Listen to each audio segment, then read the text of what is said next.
Hello, my name is Dustin and welcome to Networking. Network topologies. Network topologies are a diagram or layout of the connections between computers. They are usually named based on the shape of them. For example, a ring topology looks like a ring. Every topology has both advantages and disadvantages, so it's important to understand the different options you may have available. The first topology we're going to go over is a ring network. In a ring network, all computers or devices are connected to a closed-loop cable, so there are no terminating ends. If one system crashes, the whole network goes down. In a ring network, each computer acts as a repeater for the signal.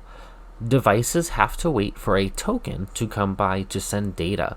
That's why they are typically referred to as token ring networks. The token helps carry the data along the ring. Once the data reaches its destination, the token is stripped of the data and continues along the ring without any data, waiting for another device to attach data to it. The next topology we're going to go over is a bus network.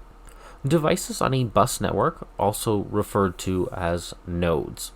These nodes are all connected to a single linear cable known as a trunk.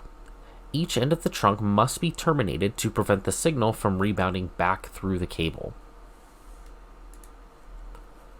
The next type of network we're going to go over is a mesh network. Mesh networks can be figured in a couple of different ways, either a full mesh or a partial mesh.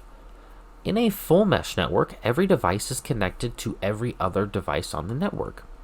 Because of the amount of connections in a full mesh network, these can be very expensive to implement, but they do have extremely high redundancy because there are so many different routes and multiple links could go down without a failure of the network.